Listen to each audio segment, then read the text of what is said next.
Kieran asked me to do a bit of an update on my Escort that's behind me here. As few of you know, we sort of did a video very in the early days of his channel, just to kind of buzz over the car, you know, explain sort of what I was doing, what I was up to and whatnot. And since then it's been, give or take, a year, and things have moved forward. Some stuff's sort of taken a bit of a step back, and generally time-wise I've been a bit, sort of find it difficult to get time down here and work on the car. And sort of just sort of showing these to the side there, is, you know, you might have seen on my Instagram if you follow me, I actually have sprayed in epoxy, so 2K epoxy, the front end of the car here. And the reason for doing it was basically when I had the front end rebuilt and some other work and stuff done on the metal work on the body shell of the car a couple of years back. We brought it back in, I think it was the February, and it was hammering it down. There was salt all over the roads, and unfortunately the underside of the car took a bit of a beating in that sense. I'd already stripped it down to bare metal. I primed it, and I'd also put 1K epoxy down. Now, I since discovered that the 1K epoxy is actually porous. Now, obviously, if everyone knows what porous means, it means the water gets through, and it's not actually good for the car. The stuff behind me here is proper 2K epoxy, so you know it's plasticized paint. It's not porous, so we don't have the same issue as the 1K epoxy that I previously put down. So as you can see, I've put the car back up on the rollover jig, and I mean, I'll do a little bit of a time lapse for you, but I'm going to spin it over and show you sort of the extent of the rust underneath. Given that this is all stripped down, you know, back to bare before all the rust was removed. So I'll be interested to find out as well. But you know, just kind of give you guys a bit of an update on where things are at. That basically I'm stripping the car back down, stripping everything that's painted or has previously been painted in 1K epoxy back to bare metal, and then putting 2K primer down on the epoxy, which is this blue stuff. The reason I chose the blue was basically that if I get a stone chip, because the car's going to be blue anyway, it's a blue epoxy, it's not going to show up as bad as a grey or a white epoxy primer or something like that. So the place I got this from, they tinted this specially for me. They do tint the epoxies to almost any rail colour that you want. So this is give or take close as I can to what the final colour will be. So give me a second, I'll flip the car over for you guys. Right, so the time lapse didn't work, unfortunately. Basically what happened was when I went to roll the car over, I realised that I'd put a couple of the bolts that hold this rollover jig together in the wrong place. So the centre of gravity is sort of supposed to be in line with the pivot, and it was just below at the front. So I pulled the front back up, forgot to do the time lapse, but the car's now rolling over quite nicely, and I've just set up my work light, you see in the background there, just to give you a bit more light on the underside. So I'll give you guys a quick tour. So as you can sort of see, you know, the underside of the car has sort of taken a bit of a beating. You know, this was all bare metalled, it was cleaned, you know, right the way back, had all this underseal and everything off, so I cleaned all that off, put the etched primer and then 1K epoxy down, and this is kind of the result of, you know, a wash in salt water on the way home on the back of the trailer. And you can see literally all of the welds where it's been stitched. I've had the whole shell's been stitch welded.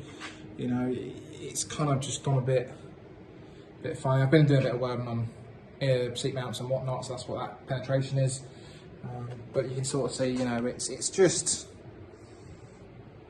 all gone a bit mank really. Sort of coming further down here, you can see, just to line myself there. But yeah, so the bottom of the floor pans has just gone all rusty, resurfaced rust again, which is a shame because I spent quite a bit of money on the 1K. Is what it is. You can see I've been putting my riv nuts and whatnot in, but oddly enough, as I come sort of down the back end, it's you know, the back end is sort of done all right really. So it's a little bit, but not massive. So I'm hoping maybe a couple of weeks I'll be able to get this all in epoxy. So the plan is to get all the underside redone in epoxy. I've got a couple of obviously bits where I've been doing mounts and stuff. You can see just here I've sort of been welding up some holes that I made that I kind of got wrong. Bit of a pain in the ass, but it's one of those. So, you know, it's one of those things, you leave the car for too long and this sort of stuff happens really. can't grumble, can't complain. The reason for trying to get this all done is this workshop is actually flooding during heavy rain over the winter. It gets very, very wet at the back, almost basically surface water running across the back of the workshop. So the plan is to bring this home. I've got a garage now at home to where we've moved. So I'll get the car epoxied, you know, ready for paint, and I can bring it home, do all the wiring, and you know, we're no longer in a damp workshop essentially. So hopefully, you know, that and also being in 2K epoxy should hopefully just leave it and keep it a bit nicer for a bit longer, because it's a shame that this has done this in the space of 2 years. So it's one of those, but yeah, that's kind of where it's at.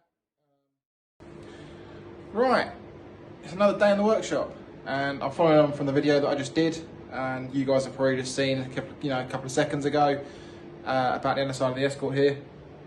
And last week I did video something, but for some reason there was no sound. So I don't know why I have so many technical issues. I'm probably not that great with things, but I managed to get, I'll walk you along, the top side. Oh, I'm blinding myself. The top side done. So that top section, look, roll cage, that is has all been cleaned up. So my next plan of attack is down there.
Basically cleaned up basically from the chassis rail back. I've done sort of top of the inside of the gearbox tunnel there.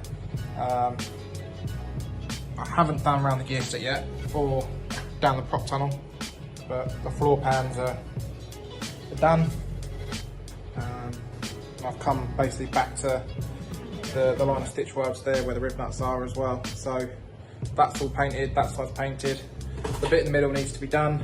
This section at the back still needs to be doing, and obviously the boot floor underside of the wheel wells needs a little bit of tinkering and a little bit of cleaning up with the belt sander. And obviously I've got that kind of bottom section on the outside of the chassis rail to do as well, and obviously in the spring hangers on both sides need doing. So yeah, there's plenty more to be cracking on with. Time to sign out, people. I'm done for the day.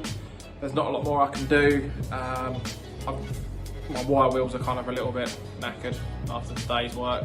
My apologies are starting to run quite low, so I need to kind of stock up on a few bits and bobs to carry on. And I've still got another couple of weeks, probably at most, to do on this, depending on how I get on time-wise and how things progress. Obviously, it's a nice fresh wire wheels and whatnot. I should, you know, get through this pretty quick.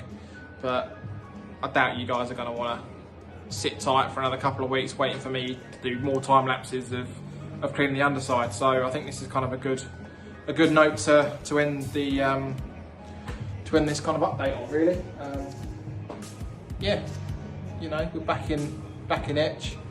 I've got most of the rust, or the worst of it, done. Still a bit to do, and you guys will just have to wait for another update, I guess. So yeah, that's me. Thank you very much. Cheers. Until next time.